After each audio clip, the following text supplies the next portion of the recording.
He called her a liar, said those children weren't his. 4 years of silence.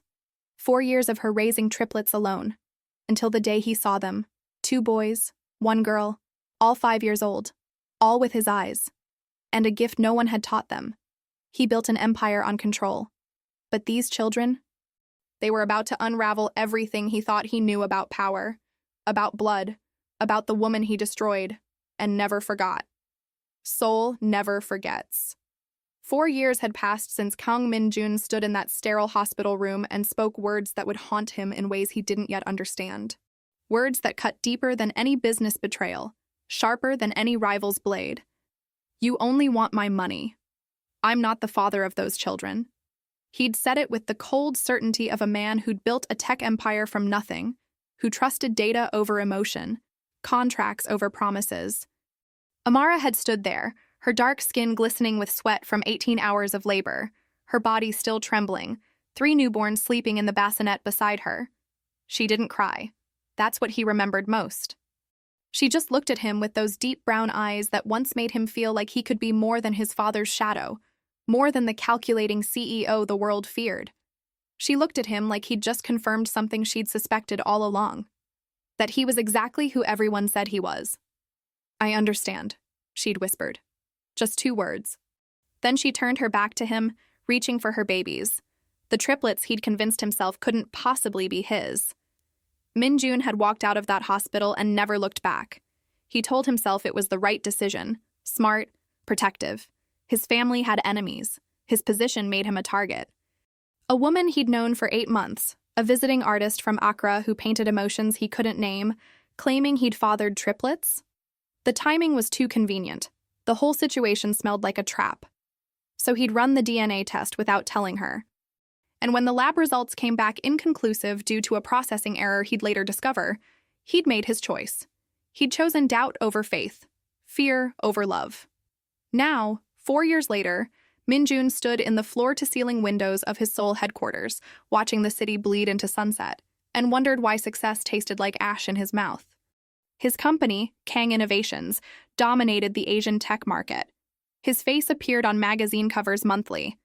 At 32, he was one of the youngest self-made billionaires in South Korea. His father finally looked at him with something resembling pride. But at night, alone in his penthouse, he sometimes remembered the way Amara laughed. How she'd touch his face and say, "You carry so much weight, Min-jun. Let me hold some of it." How she painted him once, and in her version, he looked almost human. He shook the memory away. Sentimentality was a luxury he couldn't afford. "Mr. Kang?" His assistant's voice crackled through the intercom.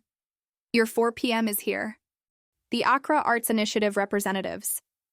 Min-jun's jaw tightened. A business meeting, nothing more. The Accra Arts Initiative wanted to partner with his company's new cultural exchange program, a PR move his board insisted would soften his reputation. He'd approved it without reading the details. "Send them in." The door opened. A delegation of 4 people entered, but Min-jun's eyes locked on none of them. Because walking through his office door, hand in hand with 2 small boys and carrying a little girl on her hip, was Amara. 4 years disappeared. She looked different, stronger somehow. Her hair was wrapped in vibrant cloth, her presence more solid than he remembered. But her eyes, God, those eyes, still held that same quiet knowing that used to terrify him. And the children. Min-jun felt the air leave his lungs. 2 boys, identical, maybe 5 years old. 1 girl, same age, her hair in small braids decorated with colorful beads. They stood close to their mother, curious but cautious, and every single one of them had his eyes. Not similar, not reminiscent, identical. That specific shade of dark brown that bordered on black, with the slight upturn at the corners that his mother used to say made him look like he was always planning something. "Mr. Kang," one of the delegates began, oblivious to the earthquake happening in Min-jun's chest. "Thank you for meeting with us. We're here to discuss who authorized children at this meeting." Min-jun's voice came out harder than he intended, a defense mechanism activating. Amara's expression didn't change. "My apologies, Mr. Kang. There was a childcare issue at the last minute. I'm Amara Osei, the artist coordinating the exhibition program. These are my children. They'll be quiet. My children, not ours, not yours, mine. Mama, the little girl whispered, her voice carrying in the silent office. Why does that man look like Jay and Jun? The room froze. One of the boys, Jay or Jun, apparently, tilted his head, studying Min Jun with an intensity that was unsettling in a 5-year-old. He has our eyes, May. Hush, babies, Amara said softly. But Min Jun saw it. The way her hand trembled slightly as she smoothed the girl's hair. The way she avoided looking directly at him. The meeting proceeded like a fever dream. The delegates talked about cultural exchange, art installations, funding. Min Jun heard none of it. He watched Amara, the way she took notes with elegant precision, the way she spoke about her vision for connecting Korean and African artists with quiet passion, and he watched the children. They were unnaturally still for 5-year-olds. Not fidgeting, not whining, just observing, like they were trained. But trained by whom? Amara lived humbly. That much was clear from the simple but clean clothes they wore, the worn but well-maintained bag she carried. Then it happened. One of the delegates knocked over a glass of water. Instinct. Min Jun moved to catch it, but he wasn't fast enough. The boy named Jun was. In a movement that should have been impossible for a child, Jun's hand shot out, caught the falling glass midair, and set it down smoothly on the table. The motion was fluid, controlled, trained. Martial arts training. Advanced martial arts training. Min Jun's eyes snapped to the child. Jun looked back at him, unblinking. Then, almost imperceptibly, the boy bowed. A traditional Korean bow, executed with perfect form. Who taught you that? Min Jun's question came out before he could stop it. Jun glanced at his mother. Amara's face remained carefully neutral, but Min Jun saw the flash of something in her eyes. Pride? Fear? Both? Nobody taught us, sir, Jun said politely. We just know things sometimes. Mama says it's in our blood. The meeting ended. The delegates left. But Min Jun stopped Amara at the door. Wait. She turned, the children clustered around her like small sentinels. Up close, the resemblance was devastating. Not just the eyes. The girl had his mother's nose. One of the boys had the same stubborn jawline Min Jun saw in the mirror every morning. We need to talk, he said quietly. We really don't, Mr. Kang. Her voice was steady but sad. You made yourself clear 4 years ago. These are my children. Only mine. We don't need anything from you. That's not... He stopped. What could he say? That he'd made a mistake? That seeing them made his carefully constructed world feel like a lie? That the boy had just demonstrated a skill level that shouldn't exist without years of dedicated training? Goodbye, Mr. Kang. Amara shifted May on her hip. Jae, Jun, say goodbye to Mr. Kang. The boys bowed again, synchronized, perfect form. Then they were gone. Min Jun stood alone in his office, the scent of Amara's perfume, something warm, like amber and vanilla, still lingering in the air. And for the first time in 4 years, he questioned everything. Min Jun didn't sleep that night. He sat in his home office, the lights of Seoul sprawling beneath him like scattered diamonds, and pulled up every file he could find. The original DNA test from 4 years ago. Hospital records. Private investigator reports he'd commissioned and never fully read, choosing willful ignorance over painful truth. The DNA test. He'd forgotten about the lab note. Sample degradation, results inconclusive, retest recommended. He'd taken inconclusive as confirmation of his doubts. He'd wanted an excuse, and he'd found one. Coward. His phone buzzed. His mother. He ignored it. She'd been pushing him toward marriage again, parading suitable women from appropriate families. Women who understood his world, his obligations, his coldness. None of them had ever looked at him the way Amara once had. Like he was worth saving. He pulled up the Accra Arts Initiative file. Amara Osei, 30. Single mother of triplets. Worked 3 jobs while completing her master's degree in fine arts. Her exhibition work had won awards in Ghana, South Africa, Kenya. She'd been invited to Seoul's International Arts Collective specifically, one of only 10 artists selected worldwide. She'd done all of this while raising 3 children alone. 3 children who moved like trained fighters. Min Jun opened a new search. Child prodigies in martial arts. Pages of results. Young students training for years to achieve basic competence. Then he refined the search: instinctive fighting ability, genetic muscle memory, inherited skills. The results were sparse, theoretical, mostly dismissed as pseudoscience. But Minjun's family had secrets too. His grandfather had been one of Korea's most feared underground fighters before going legitimate. His father still trained daily, movements so ingrained they were automatic. Minjun himself had been trained since childhood. Not for sport, but for survival in a world where business rivals sometimes played dirty. Could it be inherited? Could muscle memory, reflexes, instinctive movement patterns pass through blood? His phone buzzed again. This time, a text from his head of security. You wanted surveillance on the artist. Found her apartment, Hongdae district, building secure. She keeps to herself. Children attend international preschool nearby. No red flags. Minjun stared at the address. He shouldn't go. This was stalking, inappropriate, potentially illegal. He was in his car within 10 minutes.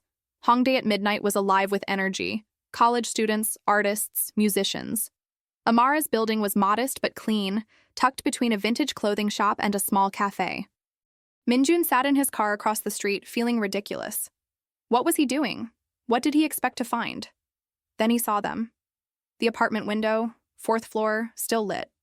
And through the sheer curtains, silhouettes, Amara and the 3 children, moving in synchronized patterns. Training patterns. Minjun's breath caught. They moved through forms he recognized. Basic taekwondo, but modified, smoother. The children mirrored their mother's movements perfectly. No hesitation, no awkwardness. 5-year-olds shouldn't move like that. It took years to develop that kind of body awareness. Unless it wasn't learned. Unless it was inherited. Oh, God, Minjun whispered to his empty car. They're mine. Not a thought. Not a suspicion. A certainty that crashed through him like thunder. They were his. Those children carried his blood, his grandfather's legacy, his family's instinctive understanding of movement and balance and controlled violence. That's why they moved that way. That's why Jun had caught the glass. That's why they bowed with perfect form without being taught. They were born knowing. And he'd abandoned them. The light in the apartment went out. Minjun sat in darkness, his hands gripping the steering wheel so hard his knuckles went white. 4 years of their lives gone. First steps, first words, first everything. Amara had done it all alone, while he'd built his empire and convinced himself he'd made the right choice. His phone rang. His father. Minjun, your mother said you've been distracted. The Hong deal needs your attention. The board meeting is in 3 days. I need you focused. Father, what do you know about inherited skills? Physical abilities passing through generations? Silence. Then carefully. Why do you ask? I saw children today, 5 years old. They moved like trained fighters, but they haven't been trained. It was instinctive, natural. Another pause. Your grandfather believed in bloodline memory. He said our family carried the warrior spirit in our bones, that it would emerge whether we trained it or not. I thought he was being poetic. A beat. Are these children yours, Minjun? I don't know. Maybe. Probably. The admission felt like jumping off a cliff. I need to know for sure. Then you know what you need to do. Either you claim them, or you walk away completely. There is no middle ground with children. They deserve certainty. His father hung up. Minjun sat in his car until sunrise painted the Seoul sky in shades of pink and gold. Then he did something he hadn't done in 4 years. He prayed. To ancestors, to whatever forces governed fate, to the memory of the better man he'd been when Amara first touched his face and saw someone worth loving. He prayed for a chance to make this right. The next morning, Minjun showed up at the International Arts Collective building at 9 a.m. He'd learned from the file that Amara taught free art classes there for immigrant children 3 mornings a week. He found her in a bright studio, surrounded by 8 children from various countries, all painting with fierce concentration. Amara moved between them, encouraging, guiding, laughing. She saw him in the doorway. Her smile died. Miss Osei, he said formally, aware of the children watching. May I speak with you for a moment? She hesitated, then nodded to her assistant teacher. 5 minutes. They stepped into the hallway. Minjun had prepared a speech, carefully worded, logical. It all evaporated. I need to do the DNA test again, he said. The first one was inconclusive. I didn't know. I thought I was wrong. About everything. Amara crossed her arms. Why now? Because I saw them. Really saw them. They have my eyes, Amara. They move like my family moves. Jun caught that glass yesterday like he'd been training for years. That's not normal. My children are perfectly normal. Your children are extraordinary. And if they're mine, they deserve to know their father, their family, their heritage. You had your chance to be their father 4 years ago. You chose differently. The words hit like a physical blow. I was scared. I was stupid. I let fear make my decisions. But I want to make this right. Right? Amara's voice rose slightly, then dropped again, controlled. You think a DNA test makes things right? You think proving biology erases 4 years of absence? Of me working 3 jobs while pregnant? Of delivering triplets alone in a hospital where I didn't speak the language well enough to tell them I was scared? No, nothing makes that right. But ignoring this doesn't help them either. Amara looked away, jaw tight. Where were you when May had pneumonia at 6 months and I walked 3 miles in the snow because I couldn't afford a taxi? Where were you when Jun started having nightmares about a father who rejected him even though he'd never met you? Where were you when Jay asked me why all his friends had daddies who came to their school events? Each question was a knife. Min Jun took them all. I wasn't there. You're right. But I want to be. If you'll let me. If they're mine, I want... If? Amara's laugh was bitter. You still doubt, after seeing them, after watching Jun move like a fighter. You still need proof. Don't you? Don't you want certainty? She met his eyes then, and he saw it. The truth she'd been carrying alone for 4 years. I've never doubted Min Jun. Not for 1 second. I knew they were yours the moment they were born. I knew it when they opened their eyes. I knew it when they started moving before they could walk. With balance no baby should have. I've always known. Then let me know too. Please. Amara was quiet for a long moment. Children's laughter echoed from the studio behind them. Soul traffic hummed outside. The world kept turning, indifferent to this small, monumental conversation. Fine, she said finally. 1 test. You handle the arrangements. But Min Jun? She stepped closer, and he caught that scent again. Amber and vanilla, and something uniquely her. If the test confirms what I already know, you don't get to walk away again. Ever. Either you're in completely, or you stay out forever. My children won't survive another abandonment. I won't allow it. I'm in, he said immediately. Whatever the result, I'm in. I should have been 4 years ago. I'm sorry I wasn't. She searched his face, looking for lies, for weakness, for the man who'd called her a gold digger in a hospital room. He let her look. He had nothing left to hide behind. I'll bring them to your office tomorrow. 3 p.m., have the test ready. Then she walked back into the studio, back to the children who needed her, leaving Min Jun in the hallway with the weight of 4 years of mistakes and the fragile possibility of redemption. They arrived at exactly 3 p.m. Min Jun had cleared his schedule, dismissed his assistants, and arranged for a private medical team, the most discreet in Seoul. He'd also done something he'd never done before. He'd called his mother and told her everything. She'd been silent for exactly 30 seconds. Then, bring them to dinner tonight. All of them. If these are my grandchildren, they've waited long enough to know their family. Now, watching Amara and the triplets enter his office, Min Jun felt something he rarely experienced. Nervousness. Jae wore a tiny suit that looked impossibly formal on a 5-year-old. Jun was in traditional Korean hanbok, clearly Amara's attempt to honor the culture. May had on a yellow dress with sunflowers that made her look like condensed joy. Hello again, Mr. Kang, Jun said, bowing. Jun, Jae, May, Min Jun said, crouching to their level. You can call me Min Jun if you want. Mr. Kang is very formal. Mama says we should be respectful, Jae said seriously. She says respect is free but worth everything. Your mama is very wise. May tilted her head, studying him. Are you going to make Mama cry again? The question punched through his chest. Again? Sometimes Mama cries at night, May explained matter-of-factly. She tries to be quiet, but I hear. She looks at pictures on her phone and cries. Jae says it's because she's sad. Jun says it's because she's strong. I think it's both. Min Jun's eyes found Amara. She was looking away, jaw tight, refusing to meet his gaze. "I'm going to try very hard not to make your mama cry," Minjun said carefully. "I made mistakes before. I want to do better." "Okay," May said simply. "We'll watch you. We're good at watching." The medical team entered. A geneticist Minjun had worked with before. Kind, professional, discreet. The process was quick, painless. Cheek swabs, consent forms, expedited processing that money could buy. "Results in 4 hours," the geneticist said. "I'll call you directly." Then they were alone again.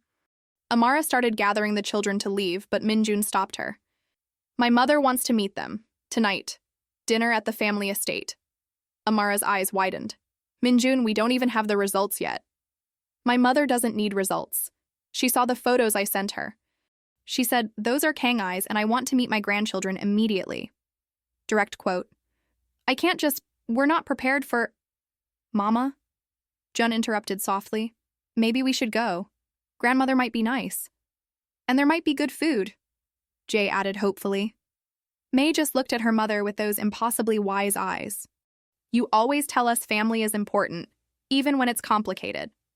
Amara looked like she wanted to argue, but her children had cornered her with her own wisdom. "Fine. One dinner. But if anyone makes you uncomfortable, we leave. Understood?" "Understood," all three said in unison. The Kang family estate sat in the hills outside Seoul, traditional architecture blended with modern security. Minjun's driver had picked them up. Amara refused to let Minjun drive them himself, maintaining some boundary between what was and what might be. Now, standing at the entrance, Amara adjusted May's dress for the 3rd time. "You're nervous," Minjun said quietly. "Your family is one of the most powerful in Korea. I'm an artist from Ghana raising children alone. Of course I'm nervous. My family is about to meet 3 extraordinary children who exist because I was lucky enough to know you, even briefly. They should be nervous, not you." Before Amara could respond, the door opened. Minjun's mother stood there, 60 years old and radiating the kind of presence that came from decades of moving in powerful circles. She looked at the children. Her hand flew to her mouth. "Oh," she whispered. "Oh, they're perfect." Then she did something that shocked everyone, including her son. She dropped to her knees, ignoring the expensive silk of her hanbok, and opened her arms. "Hello, sweet ones. I'm your Halmione, your grandmother. If you'll have me." May moved first, always the bravest. She walked straight into those open arms and hugged Minjun's mother with the unself-conscious affection of childhood. "You smell like flowers, Halmione," May said. "And you smell like sunshine, little one." Jun and Jay followed, more cautious but curious. Minjun's mother held all 3, tears streaming down her face, while Amara stood frozen, watching her children embrace a family they'd never known. "Come inside, please," Minjun's mother said finally, standing but keeping hold of May's hand. "All of you. We have much to discuss, and I made jjajangmyeon because I hear all children love black bean noodles." Dinner was surprisingly easy. Minjun's mother, Yoonha, had a gift for putting people at ease. She asked the children about their favorite games, their school, their mama's art. She listened like every word mattered. Minjun's father arrived late, his usual stern expression in place. But when he saw the triplets demonstrating their accidental martial arts skills in the garden, Jun blocking a leaf, Jay catching a butterfly mid-flight, May balancing on one foot with perfect stillness, his expression cracked. "That's the Kang instinct," he said quietly to Minjun. "I haven't seen it that strong since your grandfather. These are our blood, son. No test needed." But Minjun waited, because Amara needed to hear it. She needed the validation that he hadn't given her 4 years ago. The call came at 8 p.m. Minjun's phone buzzed. The geneticist.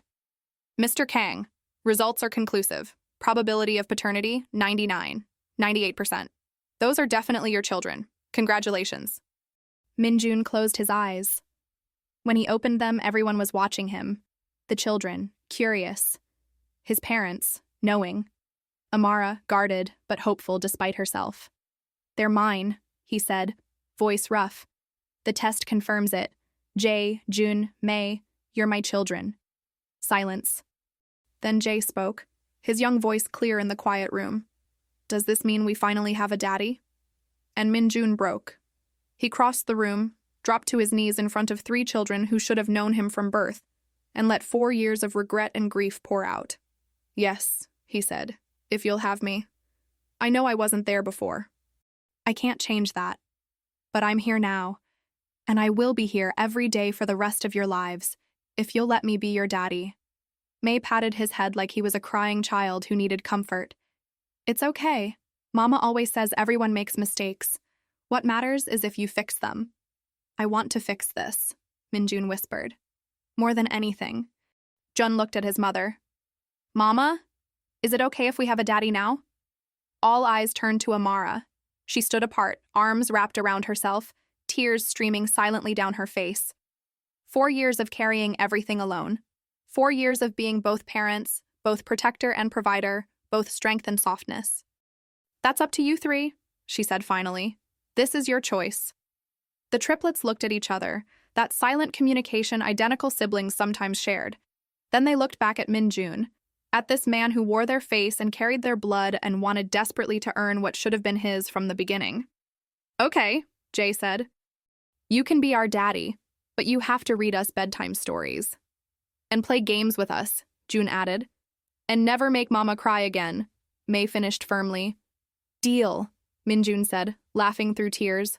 "All of it, I promise." His mother was crying. His father looked suspiciously bright-eyed, and Amara was watching him like she had 4 years ago, in those early days when they'd first met. Like maybe, just maybe, he could still be someone worth believing in. "Thank you," Minjun said to her. "For not giving up on them, for being everything they needed when I wasn't. Thank you." She nodded, unable to speak.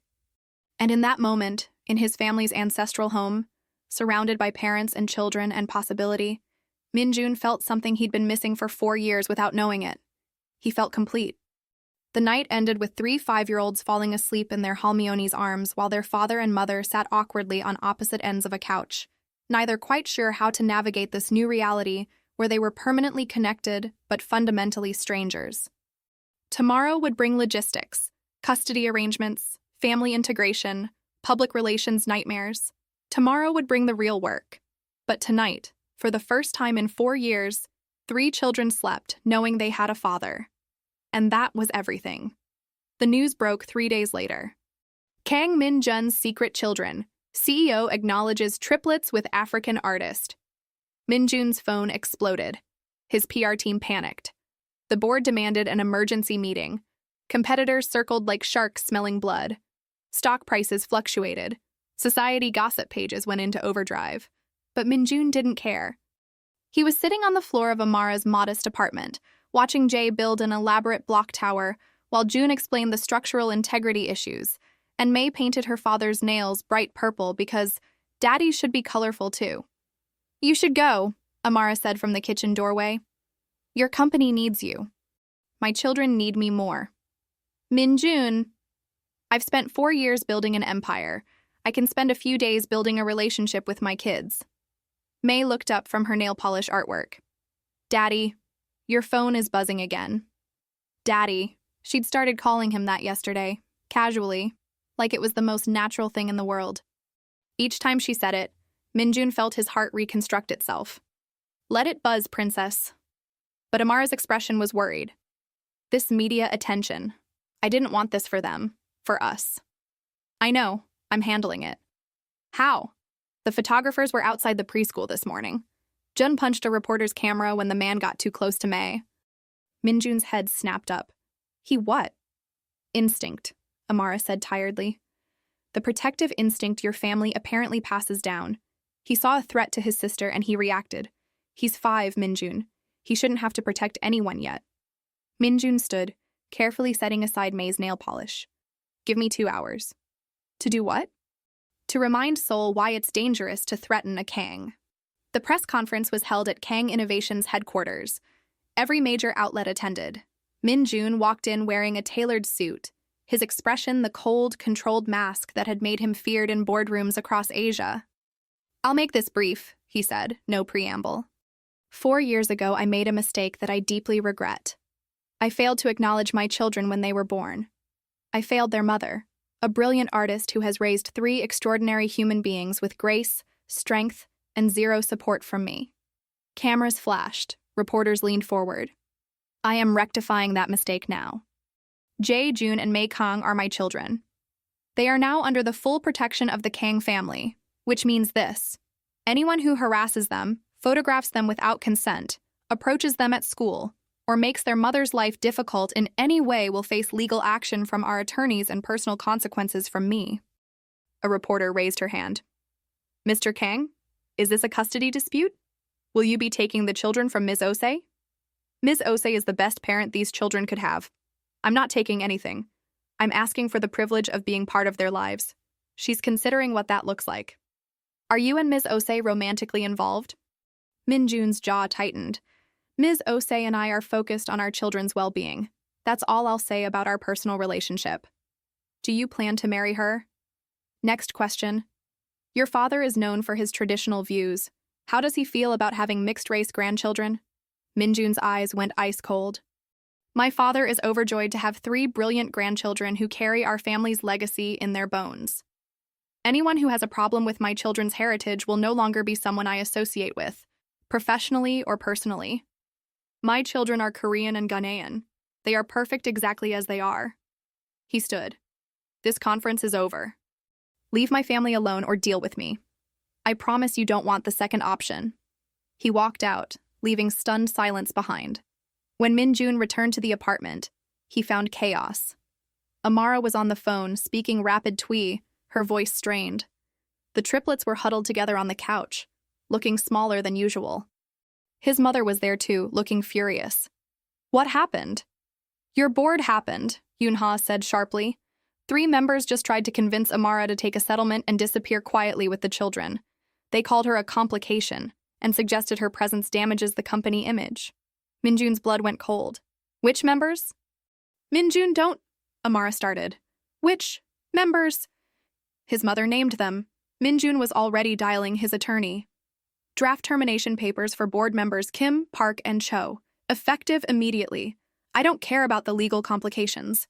They threatened my family. They're done. Daddy? Jun's small voice cut through the anger. Are you in trouble because of us? Min Jun crossed the room, knelt in front of his son. Nobody. Some people are in trouble because they forgot what matters. But you 3? You're not a complication. You're not a problem.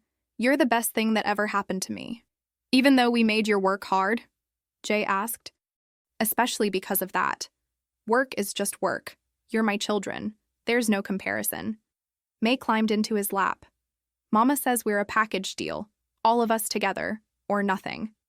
Min Jun looked at Amara over May's head. She was watching him, guarded but present. This woman who'd single-handedly kept 3 pieces of his soul alive while he'd been too blind to see what mattered.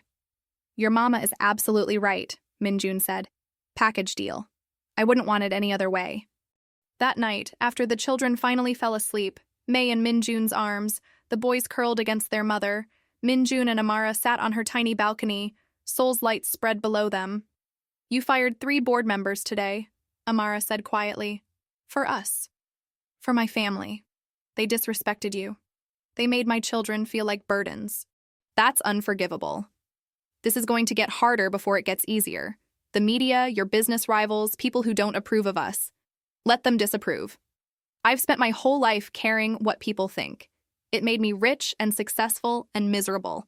These past few days with Jae, Jun, and May, I've laughed more, felt more, lived more than in 4 years of building my empire. Amara was quiet for a long moment. What do you want, Min Jun? Really want? Honestly, I want to wake up and make my kids breakfast. I want to walk May to school and help Jun with his homework and teach Jae about my grandfather's stories. I want to paint with you and hear about your art and maybe, someday, earn your forgiveness. I'm not sure I can forgive you yet. I know. I'm not asking you to. I'm just asking for the chance to prove I'm not the man who walked out of that hospital. Or maybe prove I can be the man I was when we first met. The one you painted. The one who looked almost human. She laughed softly, sadly. That man was real. I saw him. But he was scared. I'm still scared. Terrified, actually. I have 3 children who deserve better than my mistakes. A woman who should hate me but lets me into her home anyway. Parents who are ready to embrace grandchildren, I denied them. I'm scared I'll mess this up again. Then don't. That simple? That complicated. But Minjun? She turned to look at him fully. You fire 3 board members, give that press conference, show up every day for the kids. You're trying. They see it. I see it. Is trying enough? For now? Yes. Ask me again in 6 months. He nodded. 6 months. He could work with that. Inside, May stirred, calling out sleepily. Both parents stood simultaneously, moving toward her. Their hands brushed in the doorway. Neither pulled away. She has nightmares sometimes, Amara whispered. About monsters. She likes when we both sing to her. I don't know any lullabies. I'll teach you. So they sat on either side of May's small bed. This impossible little girl who looked like sunshine condensed into human form, and Amara taught Minjun a Ghanaian lullaby while their daughter drifted back to sleep between them. And Minjun thought, this is what I was missing. Not success or approval or empire, this. The morning brought new complications. Minjun's company stock had dropped 8% overnight. His father called an emergency family meeting. Amara's visa status suddenly came under scrutiny. The media circus intensified. But when Minjun arrived at the apartment at 7 a.m. to make breakfast, a promise he'd made to Jay, he found 3 children waiting at the door, already dressed, beaming. Daddy! They shouted in unison. And every complication, every problem, every sacrifice became worth it. Because he was somebody's daddy now. And that mattered more than anything else in the world. The ultimatum came on a Tuesday. Minjun's father sat across from him in the private study of the family estate, the same room where generations of Kang men had made decisions that shaped empires. The board wants you to choose, his father said without preamble. The company or the children. Minjun's coffee cup stopped halfway to his lips. Excuse me? 8% stock loss. 3 major investors threatening to pull out. The Hong deal collapsed because their chairman is uncomfortable with the family scandal. The board voted. They want you to step back from public acknowledgement of the children until the situation stabilizes. They want me to pretend my children don't exist. They want you to be strategic. Keep your relationship private. No more public appearances. Let Amara raise them quietly with financial support. In 2-3 years, when the media moves on, you can... No. His father's eyes narrowed. Minjun, no, I'm not hiding my children. I'm not asking them to be a secret. I did that already. It nearly destroyed them and me. This isn't about your feelings. 20,000 employees depend on Kang Innovations. Shareholder value, partnerships, legacy. Legacy? Minjun stood, pacing. What legacy, father? Grandfather built his empire with his fists and his honor. You built yours with strategy and sacrifice. I was building mine with nothing but ambition and emptiness. Now I have children. Real legacy, blood and breath and laughter. You want me to trade that for stock prices? I want you to be realistic. You can have both, just not publicly. Not now. They're 5 years old. Jun asked me yesterday if I was ashamed of them because I wouldn't let him call me daddy at the company event. 5 years old, and already wondering if his father's love comes with conditions. His father was quiet for a long moment. I remember when you were 5. You asked me why I missed your birthday party. I told you business came first. You never asked again. Exactly. I never asked because I learned the answer. Love comes second. Always. I won't teach my children that. So you'll let the company fail? I'll find another way. There isn't one. Not in the time frame we have. The vote is Friday.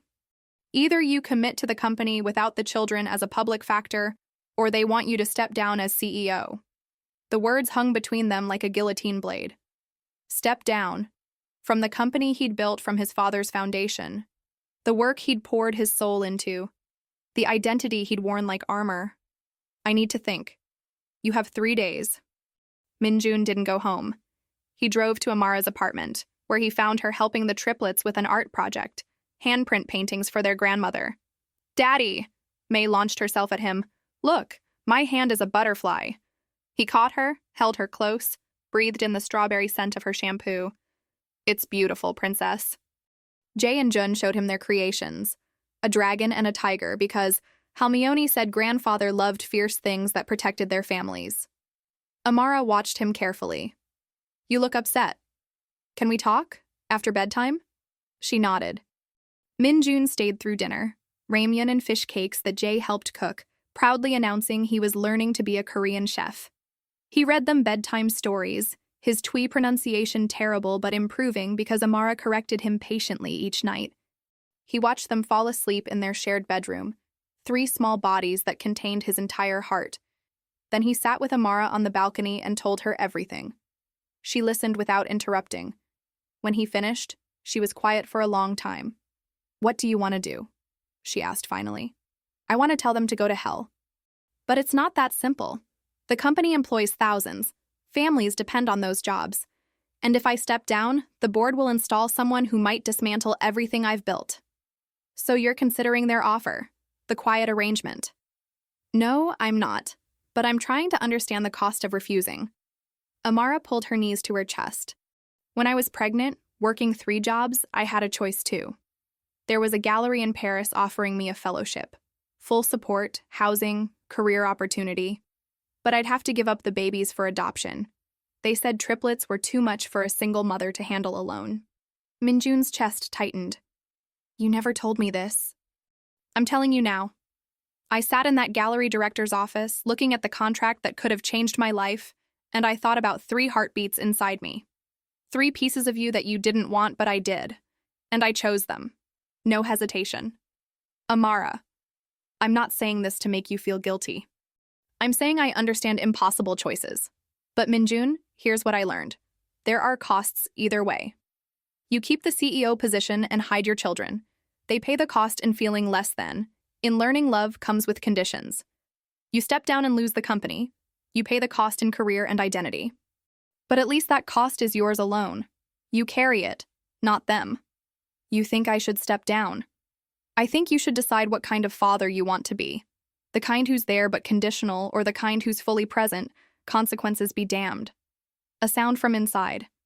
Jun, standing in the doorway in his pajamas, tears streaming down his face. I heard you talking, he whispered. You're in trouble because of us, because you said we're yours. Min-jun crossed to him in 3 strides, lifting him up. Jun, buddy, no. We can be quiet. We can stay secret. We don't need you to be our daddy at work, just at home. Please don't lose everything because of us. And there it was. His 5-year-old son, already learning to make himself smaller to fit someone else's comfort. Already negotiating away his own worth to make things easier for adults. Exactly what Min-jun had done his whole childhood. Min-jun carried Jun back to bed, where Jae and Mei had woken up too, all 3 children looking at him with frightened eyes. Listen to me, all 3 of you, Min-jun said, sitting on the floor so they could see his face. You are not a problem. You are not a burden. You are not something I need to hide. You are my children, and I am proud, so proud, to be your daddy. But your work, Jae started, is just work. Jobs change, companies change. But you know what doesn't change? The fact that you're my kids, that I love you, that I will choose you every single time over everything else. Every time? Mei asked, clutching her worn stuffed elephant. Every time. No exceptions, no conditions. You are my choice, always. Jun wiped his eyes. Even if it's hard? Especially if it's hard, because you're worth hard. You're worth everything. The children piled on him then, all 3 at once, holding tight like he might disappear. Amara watched from the doorway, one hand pressed to her mouth, tears sliding silently down her cheeks. Later, when the children finally slept again, Min-jun found her still on the balcony. I'm stepping down, he said simply. Min-jun, I'm stepping down as CEO. I'll stay on the board, maintain influence, but someone else can deal with investor anxiety and media strategy. I'm going to be a father. Fully, publicly, proudly. You've worked your entire life for that position. I've worked my entire life for something to make me feel whole. I thought it was success. Turns out it was 3 5-year-olds and their extraordinary mother. Amara turned to face him. You're sure?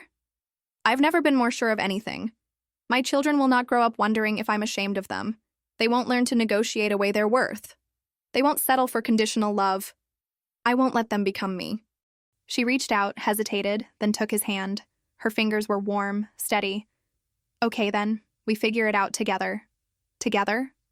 You're choosing them, completely. That means we're partners in this, whether we're together or not.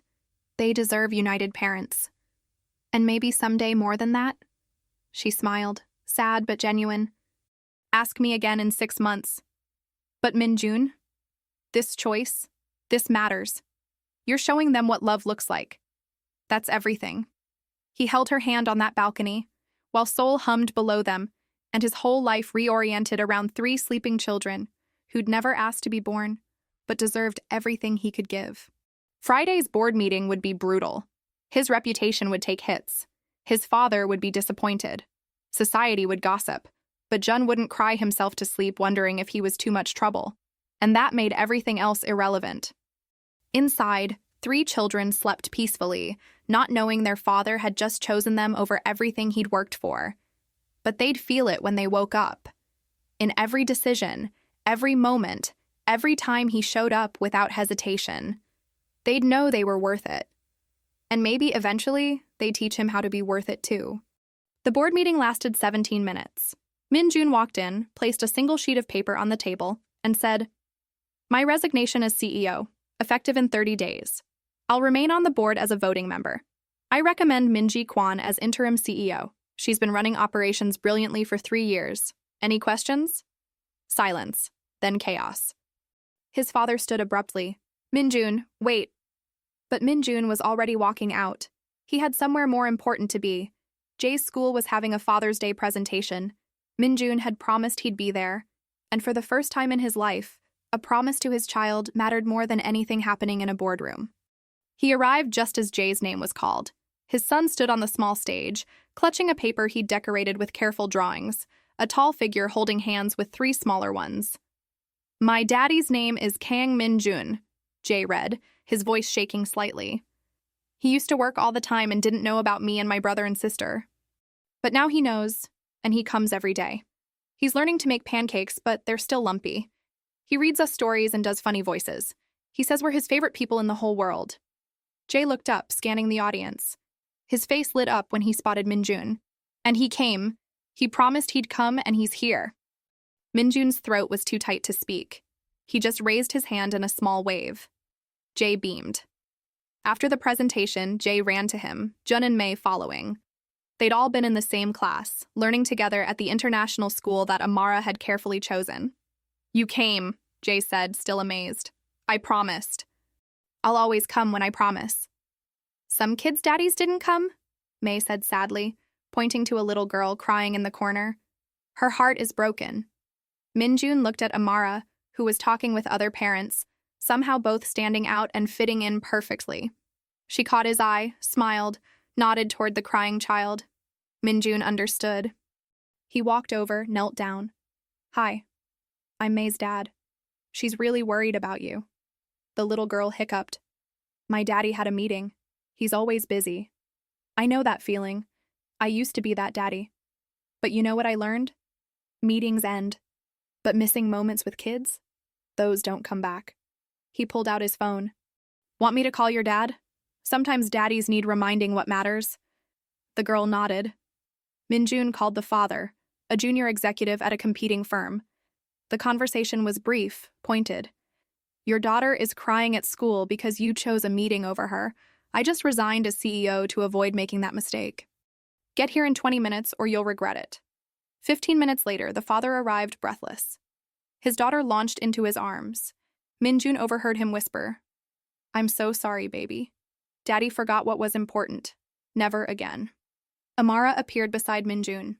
"You're becoming quite the father advocate. Someone once told me children deserve parents who show up. I'm just spreading the message. Kang Minjun, child welfare crusader. That's not a headline I expected. Life's full of surprises." He watched the triplets playing with other children, their laughter bright and unselfconscious. "Speaking of which, I bought a house." Amara's eyes widened. "You what?" "A house. In Seongbuk-dong, near the mountains, big garden, 6 bedrooms, art studio with north-facing windows. I thought, if you're willing, we could all live there. Separate spaces, no pressure. But the kids wouldn't have to split time between apartments. They could just be home. Minjun, that's too much? Too fast? Tell me. I'm still learning the boundaries here. She was quiet for a moment, watching their children. Show me the house first. Let the kids decide if they like it. Then we'll talk. Fair enough. The house was perfect. The moment the triplets saw it, they scattered like excited puppies, Jun testing the acoustics in every room, Jay examining the structural integrity of the treehouse in the garden, May spinning in circles in the studio, declaring she could feel the art wanting to be born here. Amara stood in the studio, running her fingers along the custom easels Minjun had installed. You built this for me, she said softly. You gave up Paris for our children. You deserve a space where your art can breathe. I didn't give up Paris for you. I know, you did it for them. But I'm trying to give back what you lost. Or at least create something new that's worthy of your sacrifice. She turned to face him. This house, the studio, showing up every day, the bored resignation, you're trying so hard. Is it working? Ask me in 6 months. That's still the timeline. Then I have 4 months left to prove I'm worth the chance. Minjun, she stepped closer. You've already proven you're a good father. The question isn't whether you love the kids. It's whether we can build something sustainable. Co-parenting, living together, navigating your family and my work and their needs. That's the complicated part. I want complicated. Simple hasn't been working for me. Before Amara could respond, a crash from upstairs. They both ran. Jun stood in what would be his bedroom, a broken lamp at his feet, his face stricken. I'm sorry. I was practicing forms and I kicked too high and... It's just a lamp, buddy, Minjun said immediately. Are you hurt? No, but I broke your house already. Our house. And things break. It's okay. Jen's eyes welled up. The other kids at school say their parents fight when things break. They say we're going to fight too because we're not a real family. Minjun and Amara exchanged a look. Then Minjun sat on the floor, pulling Jun down beside him. Listen, your mama and I aren't together like some parents. We're figuring out what we are. But you know what we'll never be? We'll never be people who fight in front of you kids about broken lamps or mistakes. We're a team, her and me, for you three. Always. Amara sat down too, completing the circle. Jun, families come in all shapes. Some have married parents, some don't. What makes a family real is showing up, caring, trying. Your daddy and I, we're trying really hard. Together. Promise? Jun whispered. Promise, they said in unison. Jay and May appeared in the doorway, clearly having been eavesdropping. So we're moving here? Jay asked hopefully. Amara looked around the room, at the space Minjun had created, at their children's hopeful faces, at the man who'd walked away 4 years ago but was fighting to stay now. Trial basis, she said finally. 3 months. We see how it works. We stay honest about what's working and what isn't. Deal? Deal, Minjun said immediately. Deal. The triplets shouted, jumping on both parents, all 5 of them collapsing in a heap of laughter and relief. 2 months later, Minjun woke to the smell of burning pancakes. He stumbled to the kitchen to find Amara teaching May how to flip them, both of them covered in flour. Jun was setting the table with intense concentration, making sure each placement was perfectly symmetrical. Jay was attempting to squeeze orange juice, getting more on himself than in the glasses. Morning, Daddy, they chorused. We're making you breakfast, May announced proudly. Because you always make us breakfast, so it's fair. Minjun looked at Amara. She was smiling, relaxed in a way he'd never seen her. Her hair was wrapped in a silk scarf, she wore an old paint-stained shirt, and she was more beautiful than any memory. Fair is fair, Amara said softly. They ate breakfast together, burnt pancakes, 2 pulpy orange juice, and eggs that were somehow both runny and overcooked. It was the best meal Minjun had ever had. After, while the kids played in the garden, Amara pulled him aside. It's been good, she said. These 2 months. Better than good. Yeah? The kids are happy, stable. You've kept every promise. You show up tired, stressed, sometimes completely lost, but you show up. Is this the part where you tell me it's working? She smiled. It's the part where I tell you I'm ready to try.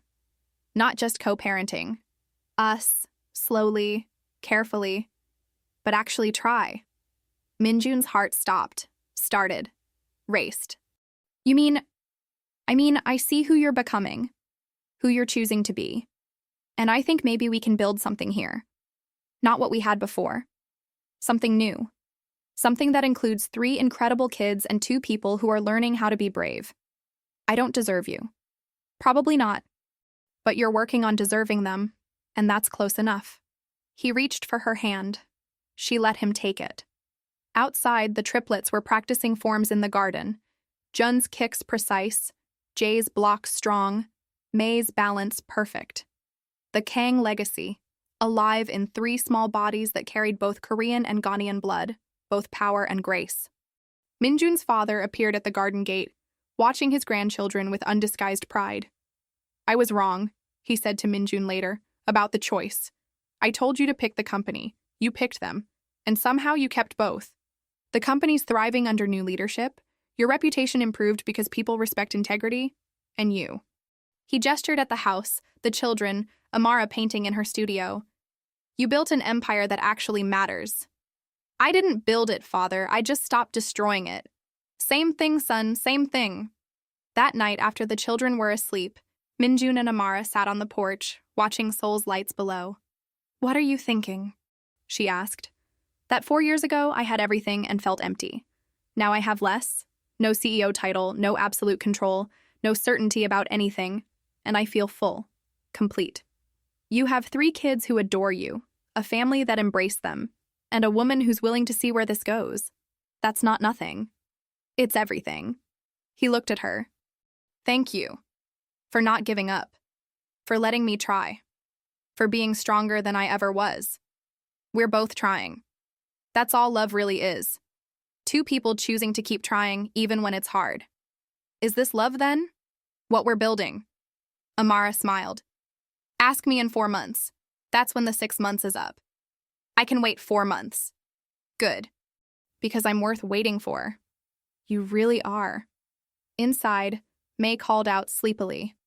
They both stood to go to her, moving in sync now, partners in this strange and beautiful new life they were constructing from broken pieces and second chances.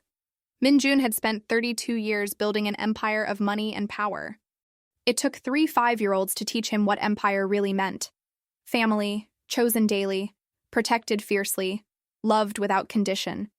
That was the only legacy that mattered. And it was finally, beautifully his. The end. Sometimes the greatest power is admitting you were wrong. Sometimes the biggest empire is measured in small hands holding yours. Sometimes love requires losing everything to find what matters. Kang Min-jun lost a CEO title and gained 3 children, a partner, and a soul. It was the best trade he ever made.